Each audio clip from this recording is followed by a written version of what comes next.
जब आप पैसे दोगे। चलो साइलेंट कर लो फोन, है ना। Change the habit, change your life. अगर आपको अपनी जिंदगी बदलनी है, अपनी आदतें बदलो। और कुछ लोगों से मिलते हैं, भैया दिन में 2 घंटे सोने को चाहिए, तो आप ही तो गुलाम हो नींद के, जबकि नींद आपके हिसाब से चलनी चाहिए, सीख के। ऐसा कोई आदमी है जो ये कहे भैया मैं सीख भी जाऊं, जब भी मुझे इनविटेशन आ ही नहीं सकता। सीखने में कमी है ना। अरे जब तक ना है, किसी को 1 दिन में आएगा, किसी को 1 हफ्ते में आएगा, किसी को 1 महीने में आएगा, पर जिसने ठान लिया उसको एक ना एक दिन सब पक्का आएगा। आएगा नहीं आएगा? तो पहले आप ये सोचो तो सही। कुछ लोग सीनियरों को मैं टोकता हूं, टाई लगा ले भैया, आज क्यों नहीं लगाई? भैया मूड नहीं था, टाई लगाने का मूड होता है? मूड होता है? कौन लगाता टाई? भैंस लगाए देखी कभी? गाय, बिजार, बिल्ली, चूहा टाई लगा के घूम रहा हो जो? कौन घूमता टाई लगा के? इंसान घूमते हैं ना। तो यार जब तुम्हारे प्रोफेशन की रिक्वायरमेंट है टाई लगाना, नहीं जी भैया मैंने कभी जीवन में लगाई ही नहीं, तो अब लगा ले भाई, क्या बिगड़ गया? देखो तेरा दम घुटे नहीं घुटे। तो इन चीजों को मतलब अपने आप से अभी आगे स्लाइड है कि ये चीजें छोड़ दो, मैं ये नहीं कर सकता, मैं वो नहीं कर सकता। अभी भैया ने करा था कोट पैंट, बहुत सारे लोगों ने मैंने कभी पहना ही नहीं। अबे तो आप पहन के देख ले क्या हो गया। कोट पैंट कौन पहनता है? रिक्शे वाला, मजदूरी, दिहाड़ी मजदूरी वाला। फिर तुम्हें शर्म क्यों आ रही है? अच्छी चीज बता रहे, बेकार चीज बता रहे? अच्छी ना, मैं नहीं पहन सकता। फिर और किसके लिए? तुम कोट पैंट पहनोगे तो कमल सिंह स्मार्ट दिखेगा। शंटी भैया के घर पे जाकर कलर क्या बढ़िया लग रहा। तुम पहनोगे तो यार तुम बढ़िया लगोगे नहीं? उससे महंगी महंगी जैकेट पहन लेंगे, कोट पैंट नहीं पहनेंगे। पता नहीं क्यों नहीं पहनेंगे। पहनो भैया, बदलाव करो। समझ आ रही है बात मेरी? लगाओ टाई, आपको देख के आपकी टीम टाई लगाएगी। कोट पैंट पहनो, आपको देख के लोग कोट पैंट पहनेंगे। ये मत कहा करो मूड नहीं है, मैं कर नहीं सकता, मैं ये नहीं कर सकता, इनविटेशन नहीं दे सकता, प्लान नहीं दे सकता, है ना। तो ये सारी चीजें आपकी काय में आनी चाहिए, आदतों में आनी चाहिए कि जाना तो भैया यही तरीका है, जो सही चीज है उसको फॉलो करो, उसको चेंज करने की कोशिश मत करो। आगे चलें? The 3 step process. ये आई मतलब की बात, आपकी मजा आया।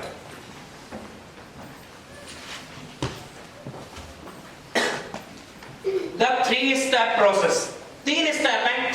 अगर ये 3 स्टेप आपने कर लिए तो डीटीएम में रॉयल्टी करने से किसी का बाप भी आपको नहीं रोक सकता, गारंटी है।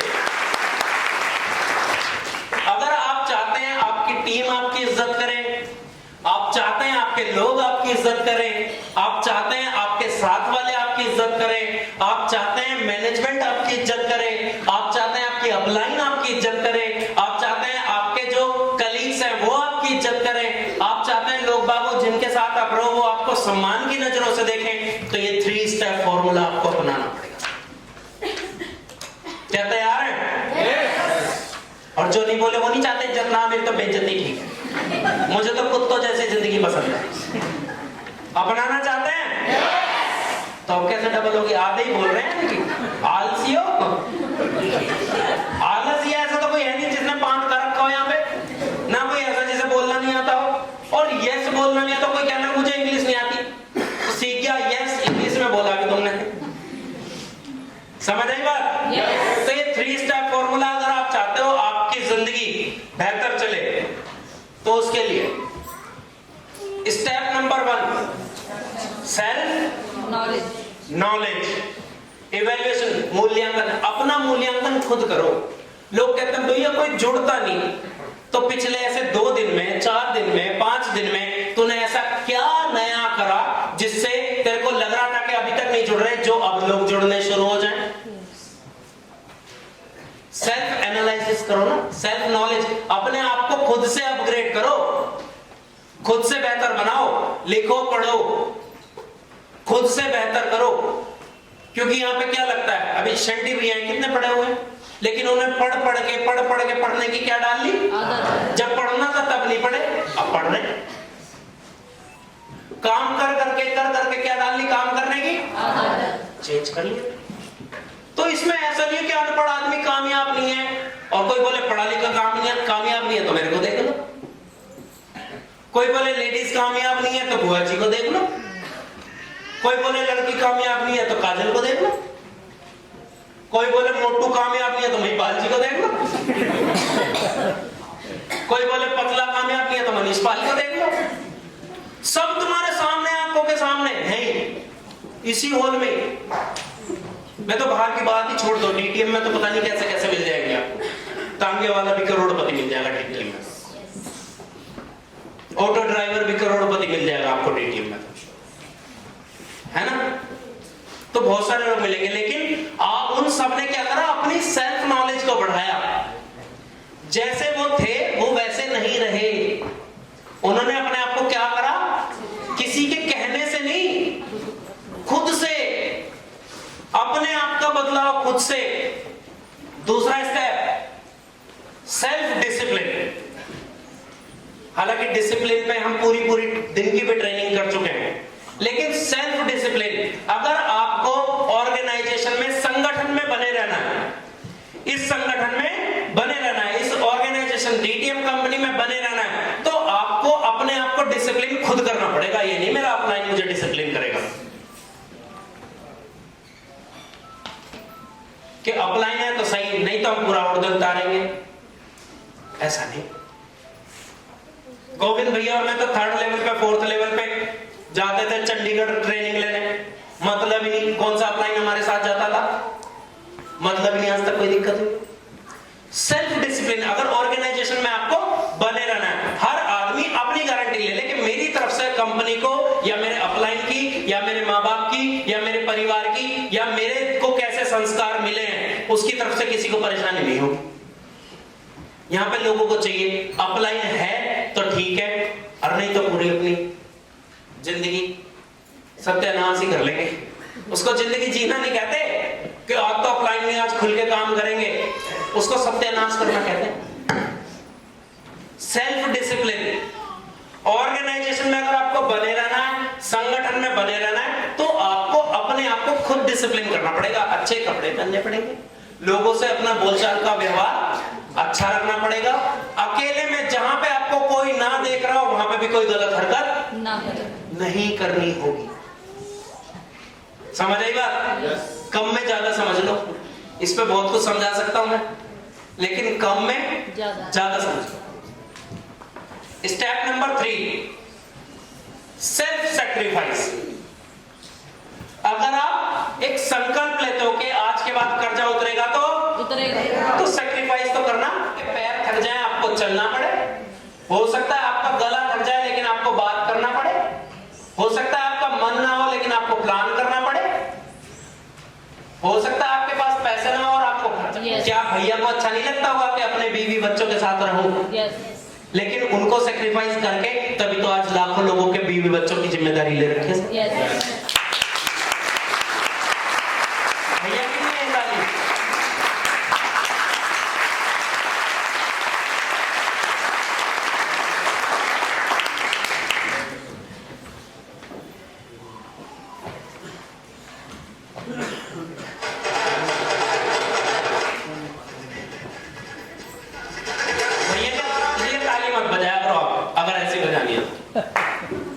बेइज्जती करो।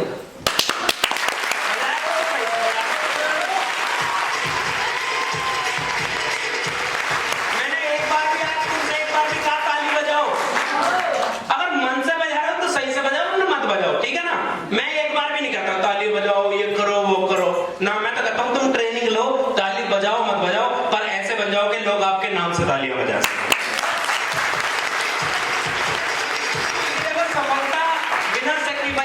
नहीं आएगी। अगर एक आदमी MBBS करता है तो मैं कहता हूँ 6 साल तक कुत्ते की तरह रात दिन एक करता है, पढ़ता है, और तब जाकर उसका पैकेज कितना लगता है। स्टार्टिंग का 10 लाख 12 लाख रुपए सालाना। अभी मैं मॉर्निंग मीटिंग में बता रहा था, पता नहीं किसकी मॉर्निंग मीटिंग, आपकी में है ना? अगर कोई आदमी इंजीनियरिंग करता है तो 4 साल तक पूरी ऐसी तैसी कराएगा, फीस भरेगा, तब जाके वो इंजीनियर कहलाएगा, या माँ के पेट से वो इंजीनियर था? और उसके बाद पैकेज कितना मिलेगा? 6 लाख, 8 लाख। अगर कोई वकालत करता है तो 5 साल पता नहीं कितने सेक्शन, कितनी धाराएं, फलाना ढिमकाना, ये करो वो करो, फिर किसी के यहाँ जाके प्रैक्टिस करेगा सर। और फिर जाके 5 साल के बाद कितने का पैकेज मिल जाएगा उसे?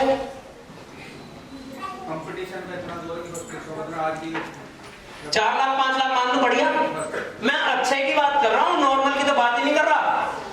4 लाख 5 लाख का पैकेज मिल जाएगा 5 साल लगाने के बाद। ये स्थिति है, लेकिन आपको पता नहीं ये क्यों नहीं समझ आता कि अगर उतनी शिद्दत से, उतनी मेहनत से आपने 3 से 5 साल डीटीएम को दे दिए तो आपका पहला पैकेज कम से कम 50 लाख का होगा सर।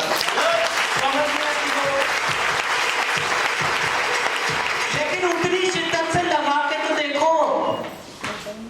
4 दिन करेंगे, थोड़ी सी दिक्कत आई वापस का, मुझे ना नहीं समझ, मेरे से ना। और जब अगर एमबीबीएस में भर दिए 1 करोड़, और वहां पे शब्द भी ऐसे ऐसे आते हैं ना, तुम बोल नहीं पाओगे, तुम्हारी जबान टेढ़ी हो जाएगी। और फिर भी पढ़ रहे हैं, घर वाले चांटे और दे रहे, फिर से नंबर ले तो पापा पढ़ तो रहा हूँ, क्या पढ़ रहा तुम? क्योंकि पापा तुम पढ़ लो, पैसे तुझे दे, पढ़। शादी में नहीं जाना, यहाँ पे ये नहीं करना, वो नहीं कर रहा, अपने सारे काम धंधे छोड़ के उसको क्या कहेंगे? पढ़ पढ़ पढ़। ऐसी तो होता है, ऐसी तो होता है। मैं कहता हूँ LKG, UKG, first second third में भी क्या होता है, फोर्थ में भी क्या होता है? बच्चे के अगर एग्जाम आ गए, टीवी बंद, ये बंद, बोर्ड के 10वीं के एग्जाम आ गए तो हुए क्या, कयामत आ गई। और 10वीं के बाद कितने लगेंगे? कुछ नहीं। आती है दिक्कतें? आती नहीं आती है? आती हैं। और यहाँ पे 4 लोग मना करते, बस हो गई, हमसे ना पड़ा, हमारे मतलब का काम ना है।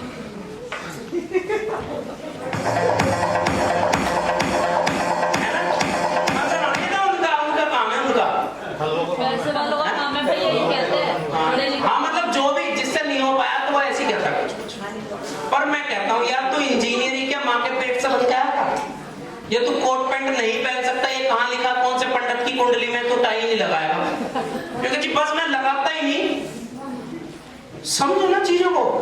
आपको सेक्रीफाइस अगर इस फील्ड की रिक्वायरमेंट है, अब अगर एक डॉक्टर बन जाए और उसको हेयर स्टाइल का शौक हो और ऐसे बाल खड़े करके लाल नीले करवा दे और दाढ़ी में यहाँ कट लगवा ले, देखे ना ऐसे लोग, और जीन्स यहाँ से फट रही हो और टी शर्ट ऐसी और रंग बिरंगी सी हो, और आया हाँ भाई ऑपरेशन चल ले, और कैंची पकड़े ऐसे,